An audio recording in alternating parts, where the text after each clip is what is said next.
Hello students, मैं हूं मनीष शंकर तिवारी और आप लोग देखना शुरू कर चुके हैं ई क्लासेस बाय मनीष सर। सामाजिक विज्ञान विषय की जो हम रिवीजन इन वन शॉट वाली सीरीज लेकर आए हैं, इसका अगला वीडियो है भूमंडलीकृत विश्व का बनना। इस अध्याय से कुल 3 अंक के प्रश्न आपकी परीक्षा में आना है, यानी 25 पेज में बिखरा हुआ यह अध्याय और पूछा जाएगा केवल 3 अंक का।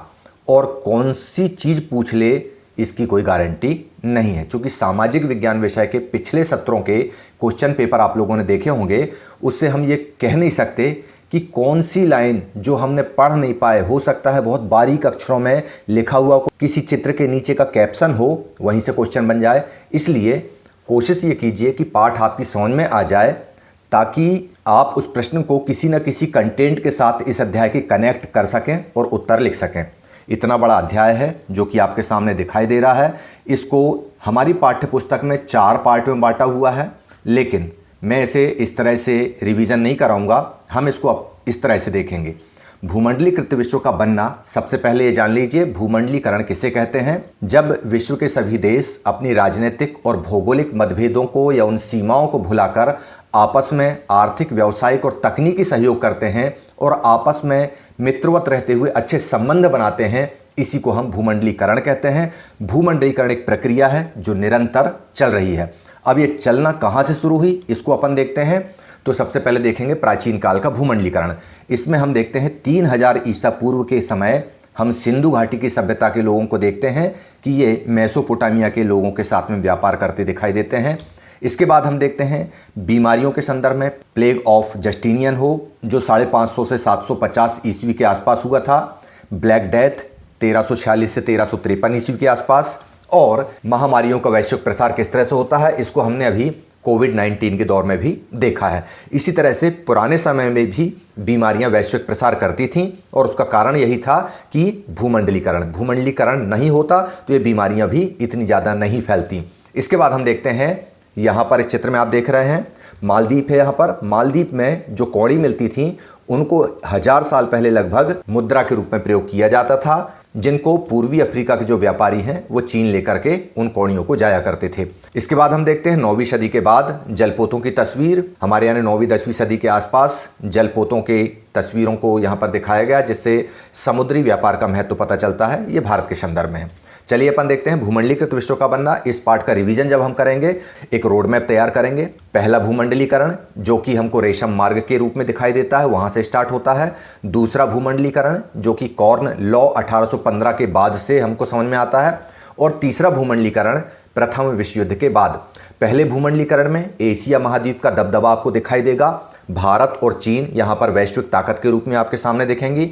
दूसरे भूमंडलीकरण में यूरोपीय महाद्वीप का दबदबा हमको दिखाई देता है। यहाँ पर ब्रिटेन वैश्विक ताकत दिखाई देता है, यानी सारी चीज़ें, सारे घटनाक्रम ब्रिटेन के आसपास घूमते हुए दिखाई देते हैं। और तीसरा भूमंडलीकरण प्रथम विश्व युद्ध के बाद हमको दिखाई पड़ता है, जिसमें अमेरिकी महाद्वीप का हमको बोलबाला दिखाई देता है। और यहाँ पर अब सारे घटनाक्रम हमको संयुक्त राज्य अमेरिका के आसपास घटते हुए दिखाई पड़ते हैं। तो चलिए अपन देखते हैं सबसे पहले रेशम मार्ग के बारे में कि यहाँ से क्या होता था। रेशम मार्ग की अगर हम बात करते हैं तो रेशम मार्ग को रेशम मार्ग इसलिए कहा जाता है क्योंकि इस रास्ते से चीन का बना हुआ रेशम यूरोप जाया करता था और उस रेशम से यूरोप के ठंडे प्रदेश के लोग रेशम के बने हुए गर्म कपड़ों को पहनते थे। ये जो रेशम मार्ग है, ये जमीन और समुद्र दोनों से होकर गुजरते थे।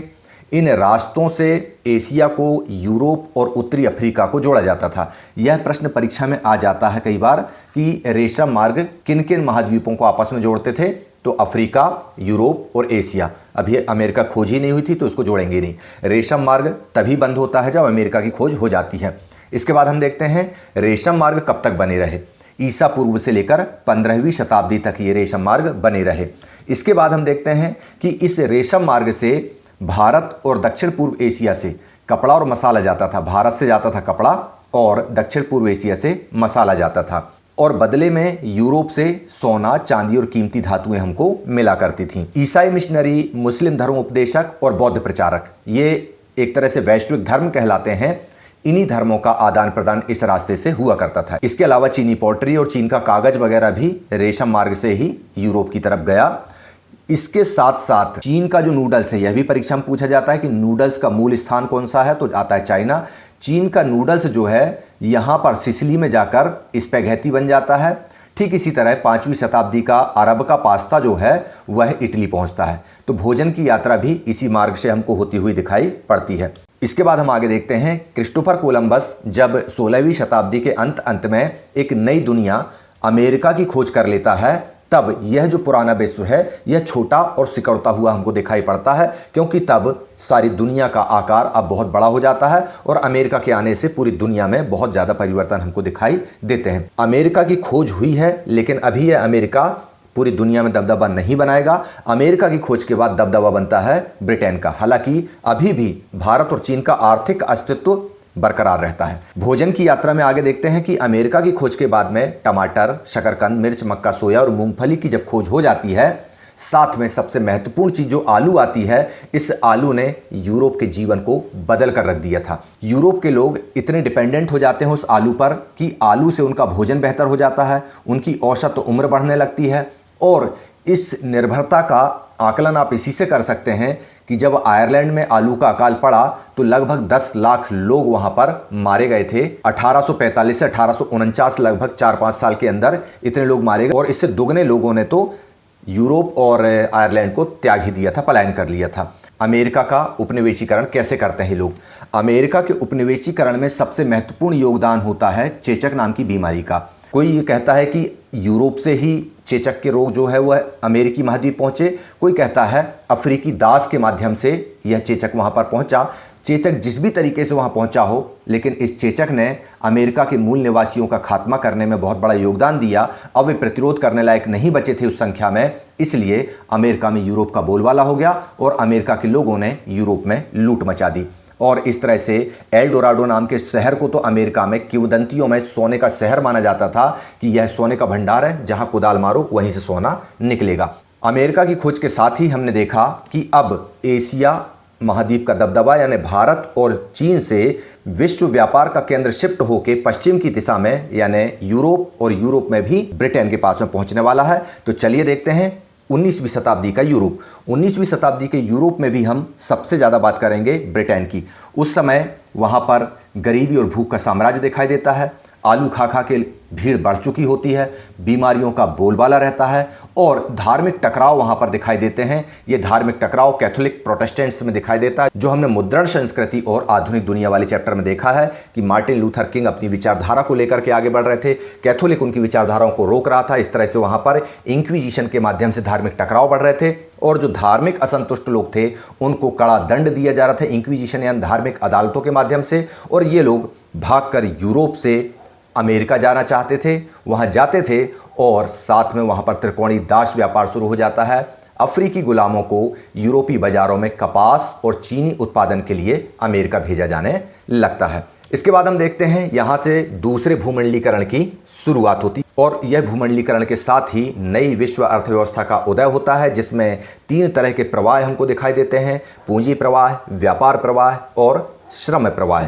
चलिए अपन इसको देखते हैं कॉर्न लॉ के माध्यम से। 1815 में कॉर्न लॉ लगा दिया जाता है। कॉर्न लॉ का मतलब होता है मक्के के आयात पर रोक लगाना, और इस मक्के के आयात पर रोक लगाने की मांग ब्रिटेन के किसान, बड़े वाले और जमींदार लोग करते हैं, क्योंकि वहाँ पर औद्योगिकरण की प्रक्रिया शुरू हुई होती है और वहाँ के श्रमिकों को भोजन उपलब्ध कराने के क्रम में ये चाहते हैं कि अगर सारी दुनिया से भोजन यहाँ आएगा तो हमारा माल कैसे बिकेगा। और इसी प्रक्रिया में क्या होता है, इसका नुकसान उद्योगपतियों को होता है और वे मांग करने लगते हैं कॉर्न लॉ हटाओ, वरना हमको हमारी लेबर्स को ज़्यादा सैलरी देना पड़ेगी और हम बर्बाद हो जाएंगे, हमारा मुनाफा कम हो जाएगा। और इस तरह से 1846 आते ही कॉर्न लॉ को समाप्त कर दिया जाता है। कॉर्न लॉ समाप्त होने से ब्रिटेन में एक नई तरह की समस्या पैदा हो जाती है। वहाँ पर खेती बंद हो जाती है, बेरोजगारी छा जाती है और लोग पलायन करने लगते हैं। यानी कॉर्न लॉ की समाप्ति के साथ में अब ब्रिटेन के लोगों का पेट भरने के लिए, यूरोप के लोगों का पेट भरने के लिए सारी दुनिया में फसलें उगाई जाने लगती हैं। चलिए अपन देखते हैं कि ये पलायन की प्रक्रिया किस तरह से आगे बढ़ती है।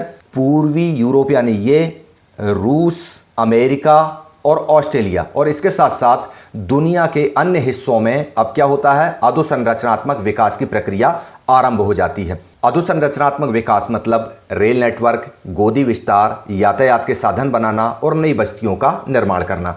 उसका मुख्य कारण ये था कि ये जो आपको दिखाई दे रहा है अमेरिकी क्षेत्र हो या ऑस्ट्रेलिया क्षेत्र हो, साथ में एशिया की भी हम बात करेंगे, यहाँ पर भी खेती की जाने लगती है। यहाँ से फसलें उगाकर गाड़ियों में लादकर, ट्रेनों में लादकर उनको बंदरगाह भेजा जाता था और बंदरगाहों से उसको ब्रिटेन और ब्रिटेन से सारी यूरोप में उसकी सप्लाई की जाती थी। इस तरह से कृषि क्षेत्र जो है एक अर्थव्यवस्था के रूप में उभरती हुई यहाँ से दिखाई देती है। अब खेतों से ब्रिटेन तक अगर हमको फसल या अनाज भेजना है तो उसके लिए रेल नेटवर्क, गोदी, यातायात, इनका विस्तार करना होता है।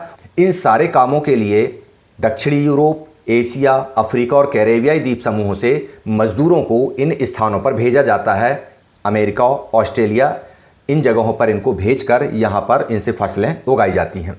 तो इस तरह से अगर हम पलायन के आंकड़े को देखते हैं तो एक बहुत बड़ा आंकड़ा हमारे सामने आता है। लगभग 15 करोड़ लोगों ने पलायन किया होता है, जिसमें से 5 करोड़ लोग तो केवल ऑस्ट्रेलिया और अमेरिका के लिए जाते हैं और सारी दुनिया में 15 करोड़ के लगभग लोगों का पलायन इधर से उधर यानी श्रम का प्रवाह हमको दिखाई पड़ता है।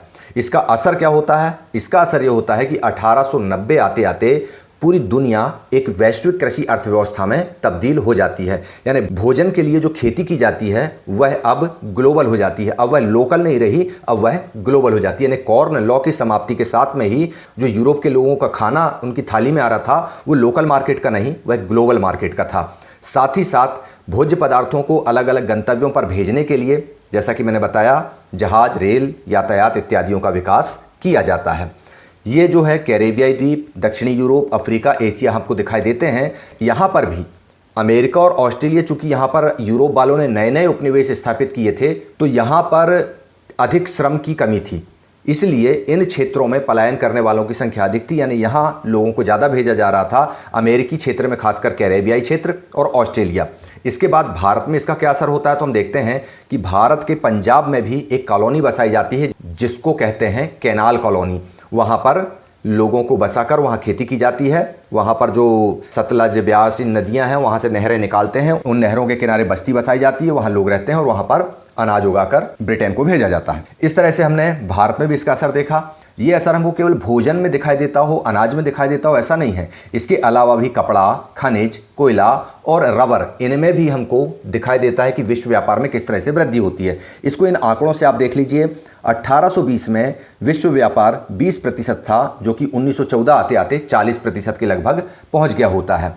यानी इस पूरे व्यापार में 60% हिस्सेदारी प्राथमिक क्षेत्रक की थी, जो कि आपने भारतीय अर्थव्यवस्था के क्षेत्रक वाले अध्याय में पढ़ा है कि पूरी दुनिया में क्षेत्रकों के विकास के क्रम में सबसे पहले प्राथमिक क्षेत्रक आता है। ये वही दौर है जिस दौर में प्राथमिक क्षेत्रक अपनी हिस्सेदारी को मजबूत कर रहा था 60% भागीदारी के साथ में। चलिए आगे देखते हैं अब हम तकनीक की भूमिका। इस पूरी प्रक्रिया में तकनीक की क्या भूमिका है तो सबसे पहले हमको देखना पड़ेगा तकनीक आने के पहले क्या स्थिति थी और फिर देखेंगे बाद में क्या स्थिति बनी। तकनीक की भूमिका में पहले की स्थिति में देखते हैं हम 1870 तक जिंदा जानवर जो है कंटेनरों में या पानी के जहाज़ों में, ट्रेनों में भर भर कर भेजे जाते थे, जिसकी वजह से वे महंगे पड़ते थे। उसका कारण क्या है? क्योंकि वे बीमार हो जाते थे या मर जाते थे, तो उनका जब खरीदते समय वजन अधिक होता था और बेचते समय उनका वजन कम हो जाता था। लेकिन व्यापारी चूंकि अपना मुनाफा लेना चाहते थे इसलिए उनको महंगे दामों पर बेचते थे। इंग्लैंड में क्या है, द स्मिथफील्ड क्लब पशु बाजार है, जहां पर मुर्गे, मुर्गी और जानवरों को भेजा जाता था। इसी स्मिथफील्ड क्लब से रेलगाड़ियों का नेटवर्क बना हुआ था, यानी एक तरह का यह रेलवे का जंक्शन भी था जहां से पशुओं को अलग अलग बूचड़खानों के लिए भेजे जाते थे। इस तरह से तेज रेलगाड़ी, भाप के इंजन लगे जहाज, टेलीग्राफ, रेफ्रिजरेटर, इनकी जब खोज हो जाती है तब स्थिति में परिवर्तन आ जाता है। मांस निर्यात की कंडीशन में बदलाव आ जाता है। अब यह निर्यात सस्ता पड़ जाता है क्योंकि रेफ्रिजरेटर में मांस लंबे समय तक ताजा रखा जा सकता था। इस तरह से तकनीक ने भूमंडलीकरण की प्रक्रिया को थोड़ा सा तेज कर दिया। यूरोप में इसकी वजह से क्या हुआ, जीवन स्थिति सुधर गई। अब जब यूरोपीय वासियों के पेट में भोजन आने लगा, एक तरफ आलू था, ब्रेड था, ये तो चल ही रहा था, अब मांस भी आने लगा तो विटामिन और प्रोटीन्स की मात्रा बढ़ने लगी, उनकी जीवन की स्थितियां सुधरने लगी। अब उनका पेट भरने लगा और जब पेट भरने लगा तो अब इनके दिमाग में मंसूबे पेटी भरने के पलने लगे, यानी उनके अंदर साम्राज्यवादी मंसूबे आने लगे और वहां की सरकारों को जनता का समर्थन भी इसके लिए मिलने लगा। इसके लिए उन्होंने 19वीं सदी के आखिर में उपनिवेशवाद की प्रक्रिया शुरू की। उपनिवेशवाद का मतलब यह होता है कि दुनिया के अन्य क्षेत्रों में जाकर वहां के संसाधनों पर अपना कब्जा जमा लेना और अपने हित के लिए उनका प्रयोग करना। यहां पर हम देखते हैं उपनिवेशवाद का लाभ वाला पक्ष और हानि वाला पक्ष। जब 19वीं सदी के आखिर में उपनिवेशवाद हुआ तो लाभ वाला जो पक्ष था वो अमेरिका और यूरोप था और हानि वाला पक्ष अफ्रीका और एशिया था। इस तरह से अब दुनिया दो भागों में बंटती हुई नजर आ रही है। एक वो पक्ष जिसको उपनिवेशवाद की हानि उठानी पड़ी और एक वो पक्ष जिसको उपनिवेशवाद से लाभ हुआ। हानि वाले पक्ष में हम अफ्रीका के संदर्भ में देखते हैं। 1885 के पूर्व अफ्रीका की ये स्थिति हमको दिखाई देती है, कबीलों में बटा हुआ है। तभी 1885 में बर्लिन कांग्रेस होती है और ये लोग अफ्रीका को अपने अपने हिसाब से बांट लेते हैं। मानचित्र के हिसाब से आप देख ही रहे हैं कि फ्रांस, ब्रिटेन, जर्मनी, पुर्तगाल, अमेरिका सभी ने उसको खरबूजे की तरह काट लिया।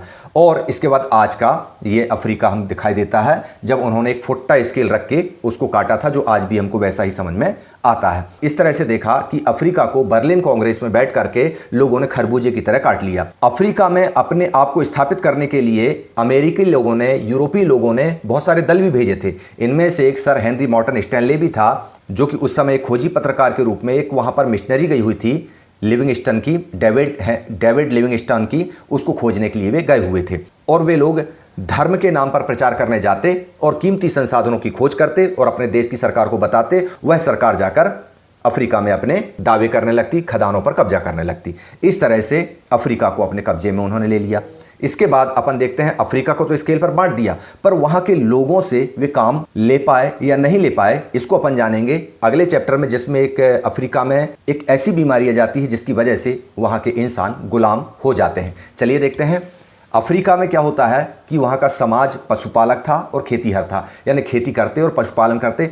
वेतन भत्तों और रुपए पैसों से उनका कोई लेना देना नहीं था। और वहां पर विशाल खनिज भंडार थे जिन पर पैनी नजर गड़ी हुई थी अमेरिकी और यूरोपीय औद्योगिक देशों की। लेकिन उनके सामने सबसे बड़ी समस्या था मजदूरों का अभाव, और ये मजदूर वहां पर काम करने को तैयार नहीं थे। इसके लिए उन्होंने बहुत सारी चीजें बदली, उत्तराधिकार के नियमों में परिवर्तन कर दिया। जो अफ्रीकी काम करने के लिए तैयार हो जाता उनको एक बार खदानों में ले जाते, उनको बाड़ाबंदी कर देते। इस तरह से बहुत सारे रास्ते अपनाए। फिर भी बहुसंख्यक अफ्रीकी अभी भी काम करने को तैयार नहीं थे। तभी दुर्भाग्य अफ्रीकियों का होता है और रिंडरपेस्ट नाम की एक मवेशी प्लेग जो है वहां पर आ जाती है। किस तरह से आती है, ये अफ्रीका का नक्शा हम देखते हैं। यहां पर 1880 के दशक में इटली के कुछ सैनिक एरिट्रिया से प्रवेश करते हैं और इन्हीं के साथ में एक रिंडरपेस्ट नाम की बीमारी आती है जो 1892 तक अटलांटिक तट और 1897 तक केप तक पहुंच जाती है। और इस तरह से इस मवेशी प्लेग के कारण लगभग 90% मवेशियों की अफ्रीका में मौत हो जाती है। कहा यह जाता है यह जो मवेशी प्लेग है यह इटावली सैनिकों के लिए एशियाई क्षेत्र से जो घोड़े पे सप्लाई किए गए थे उनके खाने के लिए मांस के रूप में उनके साथ में यहाँ पर आई थी। और इसी दुर्भाग्य के कारण अब हुआ क्या कि अब मजदूरों वाली समस्या का हल इनको मिल गया, क्योंकि ये लोग जिन खेतों के भरोसे वहां पर जीवन जीते थे उन खेतों में ये लोग पशुओं के माध्यम से काम करते थे। जब ये पशु ही मर गए तो अब उनके आजीविका पर बनाई और इस तरह से मजदूरों के जो अभाव था वह पूर्ण हो गया। मजदूरों की समस्या का हल मिल गया और अफ्रीका उनका गुलाम हो गया। इसके बाद अपन देखते हैं कि अफ्रीका के साथ साथ भारत में एक नई गुलामी की प्रथा शुरू होती है जिसे हम गिरमिटिया मजदूर कहते हैं। चलिए उसको देखते हैं। भारत से अनुबंधित श्रमिकों को ले जाना, इसके अंतर्गत 1834 से यह प्रक्रिया शुरू होती है। 1917 में असहयोग आंदोलन के समय से बंद करने की मांग की जाती है और 1921 आते आते इसे पूरी तरह से समाप्त कर दिया जाता है। इसमें होता क्या है कि भारत के कुछ ऐसे प्रदेश हैं जैसे पूर्वी उत्तर प्रदेश, बिहार, मध्य भारत और तमिलनाडु, यहाँ से कैरेबियाई द्वीप समूह विशेषकर त्रिनिदाद, गुयाना और सूरीनाम में लोगों को भेजा जाता है। खासकर मॉरिशस और फिजी में भी कुछ लोग जाते हैं। ये लोग भारत के सूखे और गरीब इलाकों से जाते हैं। इनके पास अपनी जीविका का कोई साधन नहीं होता है तो मरता क्या ना करता है, इनको एक एग्रीमेंट पे साइन करना होता है। इस एग्रीमेंट को अपभ्रंशीय रूप से यानी उच्चारण की गलती के कारण भारत के लोग गिरमिट कहते थे, खासकर उत्तर भारत के लोग, बिहार और उत्तर प्रदेश के लोग, और इसलिए इन गिरमिट पर हस्ताक्षर करने वाला मजदूर कहलाता था गिरमिटिया मजदूर। अब अपन देखते हैं इस गिरमिट में होता क्या था। इस गिरमिट में लिखा होता था कि अब 5 साल के लिए जा रहे हैं, लेकिन जब ये वहां पर जाते थे 5 साल के लिए जा रहे हैं और स्वतंत्रता पूर्वक काम करेंगे, काम के निर्धारित घंटे होंगे, लेकिन वहां पहुंचने पर इनको बाड़ाबंदी का सामना करना पड़ता है। उनके कमीशन एजेंटों द्वारा इनकी भर्ती कराई जाती है और वे कमीशन एजेंट इनको बहला फुसला कर किसी तरह से भेज देते हैं और उनकी जीवन नारकी बना देते हैं। इसीलिए इसे नई दास प्रथा का नाम भी दिया गया है। और रोते गाते किसी तरह ये लोग अपना जीवन बिताते हैं, लेकिन वहां पहुंचने वाले हमारे गिरमिटिया मजदूर मन में विचार करते हैं कि अब आखिर कब तक रोएंगे, चलो अपनी एक नई दुनिया बसाते हैं। और इसी प्रक्रिया में हमको दिखाई पड़ता है वहां का एक त्यौहार होसे जो है मुहर्रम का एक सालाना जुलूस है जिसमें सभी धर्म और नस्ल के लोग उसमें हिस्सेदारी करते हैं। यह त्यौहार जो है यह त्रिनिदाद में मनाया जाता है। इसके बाद हम देखते हैं रास्ताफारियानवाद, जो कि एक विद्रोही धर्म के रूप में सामने आता है। यह जमैका का आध्यात्मिक विचारधारा वाला विद्रोही धर्म है। इसको रैगे गायक बॉब मार्ले ने अपनाया था, जिसकी वजह से सारी दुनिया में फैला। यह जो है जमैका में हमको जमा हुआ दिखाई देता है। रास्ताफारियनवाद का संबंध जमैका से, होसे का संबंध त्रिनिदाद से हमको दिखाई पड़ता है। इसे राइटर्स कार्निवाल भी कहते हैं। ये आपको तस्वीर दिखाई दे रही है बॉब मॉर्ले की, जो कि बहुत ज़्यादा आयु तक नहीं जी पाए थे, लेकिन इन्होंने इस धर्म को एक नया रास्ता दिखाया। इसके बाद हम बात करते हैं चटनी म्यूजिक की।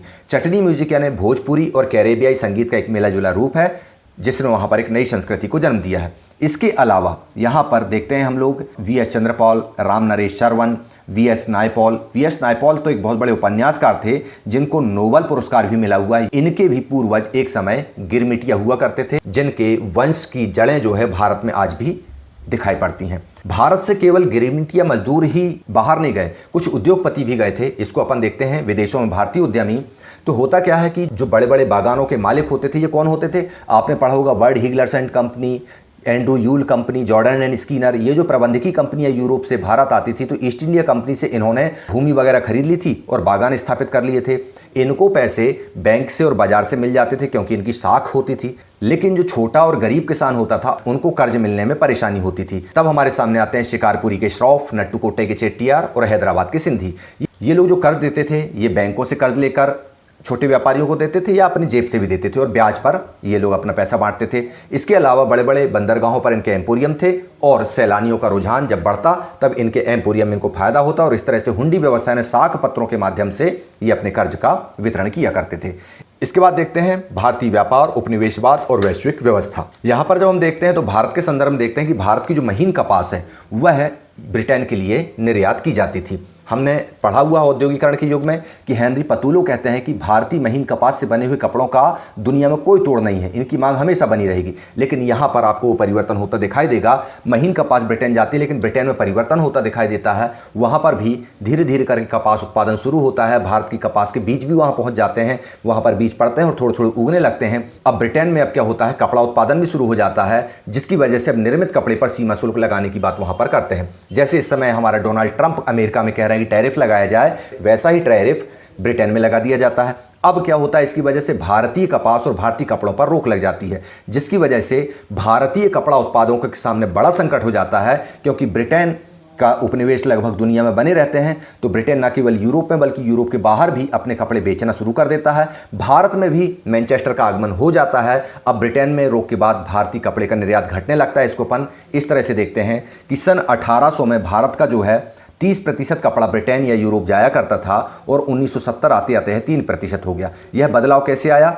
यह बदलाव कच्चे माल में परिवर्तित हो जाता है। यानी 1812 में हमारे देश से कच्चा माल यानी कपास, नील वगैरह जो है वह 5% जाया करती थी, और अब 35% जाने लगी। यानी बने हुए उत्पादों की अपेक्षा कच्चा माल जाने लगा। इसके अलावा एक और चीज़ हमको होती हुई दिखाई देती है, अफीम। भारत की अफीम को चीन भेजा जाता था, और चीन से अफीम के बदले में चाय लेकर उस चाय पत्ती को यूरोप भेजा जाता था। इस तरह से भारत, चीन और यूरोप के बीच में चाय और अफीम का व्यापार होता था। इसके पहले यूरोप और चीन के बीच में चाय और अफीम का लेन देन चांदी के माध्यम से हुआ करता था, लेकिन अब उसका स्थान अफीम ने ले लिया। इस तरह से यहाँ पर भारत और चीन के बीच अफीम का व्यापार होता है। इसी अफीम व्यापार के साथ में देवेंद्रनाथ टैगोर, जमशेदजी जीजी भोई, हमारे जो भारतीय उद्योगपति थे, उन्होंने पैसा कमाया था। यहाँ से आप उसको लिंकअप कर सकते हैं। अब अपन इसको देखते हैं कि निर्यात इज ग्रेटर देन आयात। यहाँ पर भारत से कच्चे माल का निर्यात बढ़ गया और रेडीमेड कपड़ों का यानी फैक्ट्री प्रोडक्ट का आयात बढ़ गया। इसकी वजह से व्यापार अधिशेष की स्थिति बनी ब्रिटेन के फेवर में, और ब्रिटेन इस व्यापार अधिशेष से अपने देशी खर्चों को पूरा करता था। देशी खर्चे यानी भारत से जो अफसर लोग रिटायर्ड होकर वहां इंग्लैंड पहुंच जाते हैं, उनकी वेतन भत्ते इत्यादि के लिए वे खर्च किया करते थे। इसके बाद कंडीशन एक सी नहीं रहती। अब दूसरे भूमंडलीकरण की समाप्ति का समय आ जाता है। प्रथम विश्व युद्ध के बाद तीसरा भूमंडलीकरण शुरू होता है, यानी महायुद्ध आरंभ होते हैं। चलिए देखते हैं पहले और दूसरे महायुद्ध के बीच अर्थव्यवस्था कैसी होती है। पहला महायुद्ध 1914 से 1918 के बीच चलता है, जिसे पहला आधुनिक औद्योगिक युद्ध कहा जाता है, जो कि जर्मनी, ऑस्ट्रिया हंगरी और तुर्की तथा ब्रिटेन, फ्रांस और रूस के बीच में लड़ा जाता है। जर्मनी के सहयोगियों को केंद्रीय शक्ति और ब्रिटेन के सहयोगियों को मित्र शक्ति कहा जाता है। इस तरह से ये सारे राष्ट्र औद्योगिक राष्ट्र थे और औद्योगिक राष्ट्रों के बीच में लड़ा गया यह युद्ध आधुनिक औद्योगिक युद्ध कहा जाता है। इस युद्ध का जो प्रभाव है वो इस तरह से रहता है कि इसमें 90 लाख लोग मारे जाते हैं, 2 करोड़ घायल हो जाते हैं। युद्ध में पुरुषों की संख्या अधिक हो जाती है तो महिलाएं घर से काम करने के लिए बाहर निकल पड़ती हैं। इस तरह से प्रथम विश्व युद्ध ने सामाजिक परिवर्तनों को भी रेखांकित किया। यहाँ से महिलाएं अब घर से काम करने के लिए निकल पड़ी हैं। लेकिन इस युद्ध में होता क्या है कि ब्रिटेन ने बहुत ज़्यादा कर्जा ले रखा था अमेरिका का, और इसकी वजह से ब्रिटेन का वर्चस्व खत्म होता है। अमेरिका जो है एक समय कर्जदार देश था, अब वह कर्जदाता देश के रूप में उभरता है। इसके बाद इसके पीछे लगा हुआ द्वितीय विश्व युद्ध जाता है। चलिए देखते हैं कि प्रथम विश्व युद्ध के बाद किस तरह के सुधार किए गए हैं। ब्रिटेन जो कि अब पिछड़ गया था, जापान और भारत जैसे देशों में उद्योग विकसित हो गए थे। इसको हमने औद्योगिकरण के युग में बहुत अच्छे से पढ़ा हुआ है कि भारत में प्रथम विश्व युद्ध के दौरान औद्योगिक विकास तेज हो गया था और ब्रिटेन को तो हुआ क्या, अमेरिका से कर्ज लेना पड़ रहा था। तो इस तरह से युद्ध काल के समय मांग, उत्पादन, रोजगार में जमकर इजाफा हुआ। लेकिन युद्ध के बाद में कंडीशन बदल गई।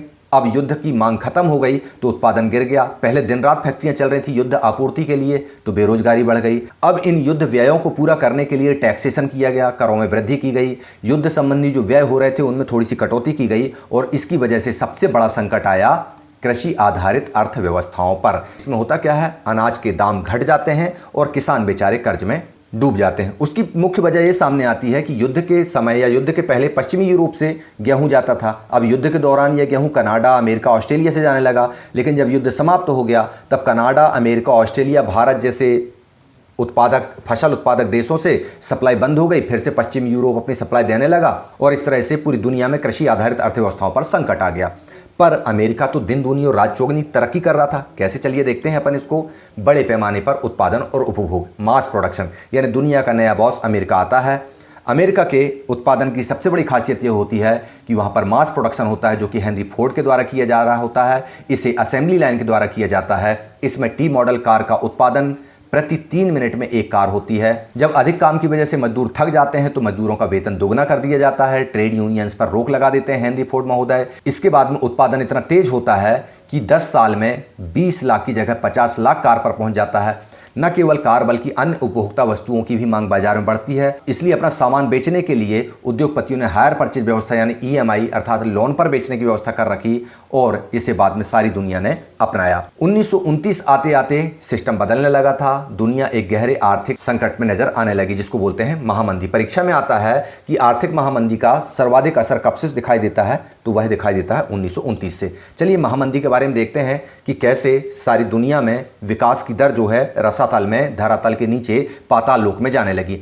तब हम देखते हैं कि पूरी दुनिया में औद्योगिक और कृषि उत्पादन बहुत अधिक हो गया, यानी पूरी दुनिया का मार्केट वस्तुओं से भरा पड़ा था और डिमांड है तो वो आ ही नहीं रही थी। जैसे ही अमेरिका ने मंदी की आहट सुनी, उसने अपने लोकल के कर्ज देना भी बंद कर दिए। हायर परचेज व्यवस्था के तहत जिन लोगों ने लोन लिए थे उन्होंने भी लोन पटाना बंद कर दिए, तो बैंक भी धराशायी हो गए और अंत में अमेरिका का जो सबसे बड़ा अमेरिका का जो सबसे बड़ा एक्सचेंज था वॉल स्ट्रीट, वह धराशायी हो गया और पूरी दुनिया में मंदी आ गई। हालांकि 1935 तक आते आते महामंदी के हालातों में सुधार होने लगा। लेकिन चलिए देखते हैं भारत में महामंदी का क्या असर होता है। भारत में भी कृषि क्षेत्र में आयात और निर्यात आधा रह जाता है।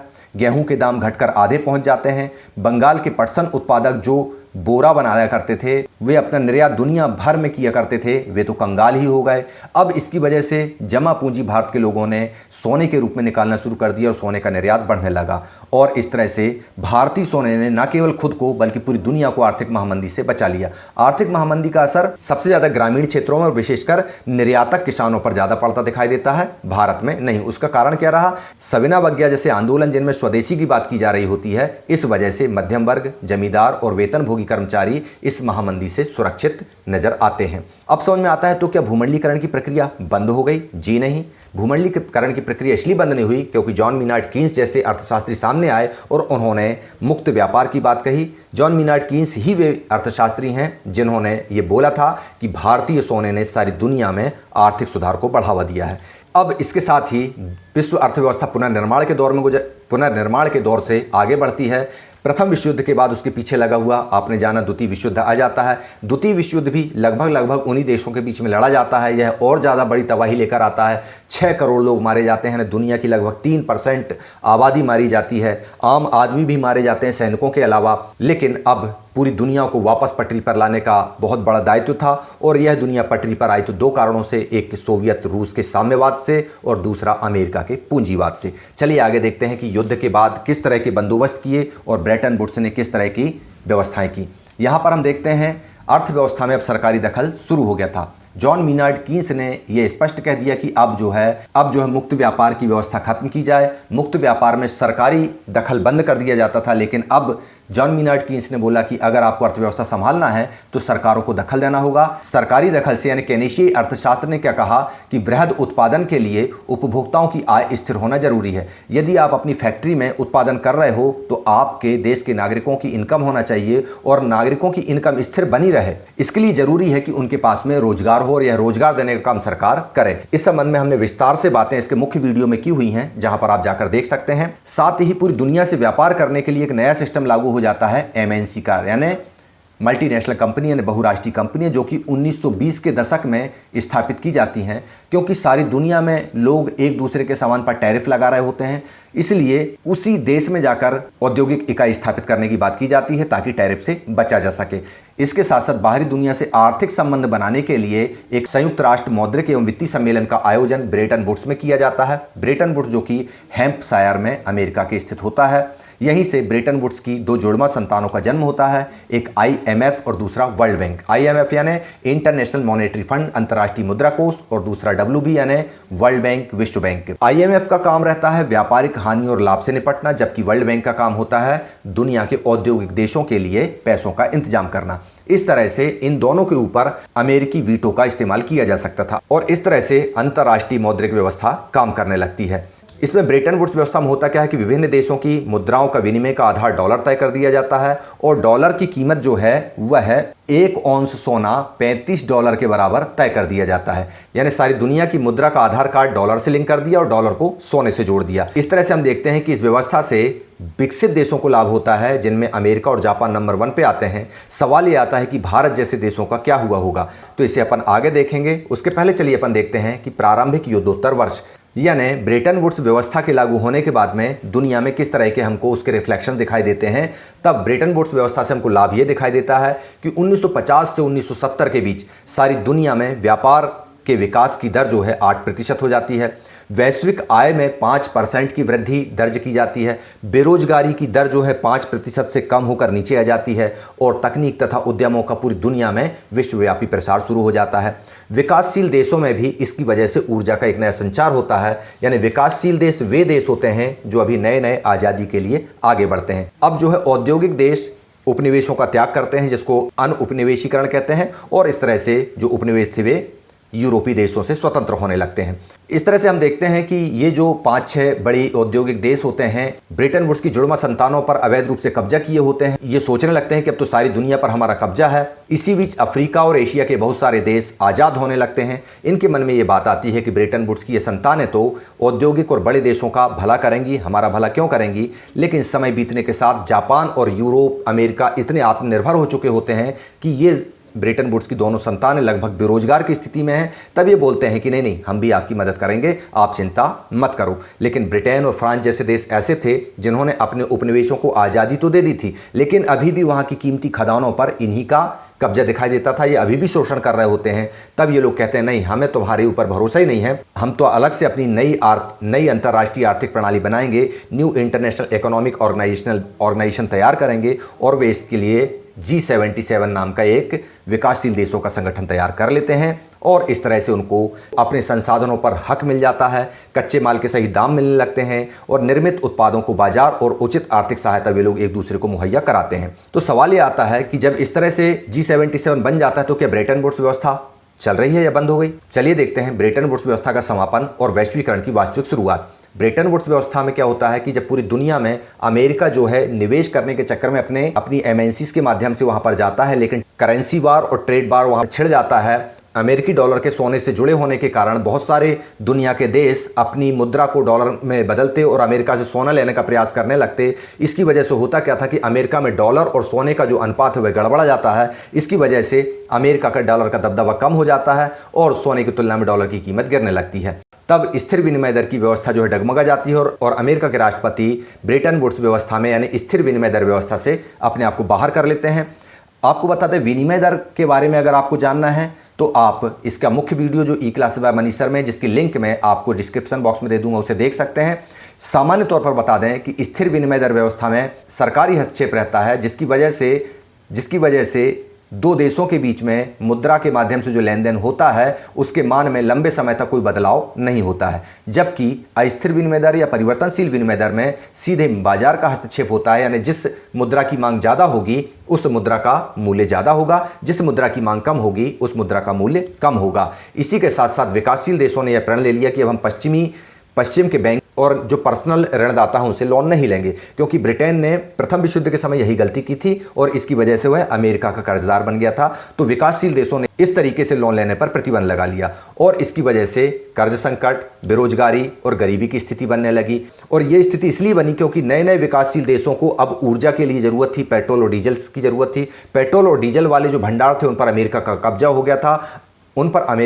हो गया था। अपनी ऊर्जा जरूरतों को पूरा करने के चक्कर में जो विकासशील देश थे वे कर्ज संकट, बेरोजगारी और गरीबी के जालों में फंसने लगे। मजबूरी में उनको विश्व अर्थव्यवस्था से जुड़ना पड़ा और IMF और वर्ल्ड बैंक से उनको अपने आप को जोड़ना पड़ा। दूसरी तरफ हम देखते हैं कि जो सोवियत रूस है, जिसने अपने आप को सारी दुनिया की पूंजीवादी अर्थव्यवस्था से अलग करके रखा था, वह बहुत ज़्यादा तरक्की कर रहा था। लेकिन जैसे ही सोवियत संघ टूटता है और चीन में भी, जिसने अपने आप को दुनिया से अलग थलग करके रखा था, वह भी दुनिया के लिए अपने दरवाजे खोलता है, तब उन देशों में सस्ते दामों पर, सस्ती दरों पर मजदूर उपलब्ध हो जाते हैं। इसकी वजह से अब औद्योगिक देशों के जो मालिक होते हैं, औद्योगिक देशों के जो उद्योगों के मालिक होते हैं, वे ऐसे देशों में फैक्ट्री लगाना पसंद करने लगते हैं जहां पर मजदूर सस्ते मिलते हैं। इसकी मुख्य वजह, जैसा कि मैंने आपको बताया, चीनी क्रांति होना, सोवियत खेमे का बिखराव और पूर्वी यूरोप में भी सोवियत संघ का प्रभाव समाप्त होता हुआ हमको दिखाई पड़ता है। इसके बाद भारत, चीन, ब्राजील जैसे देशों में सस्ता श्रम उपलब्ध होता है।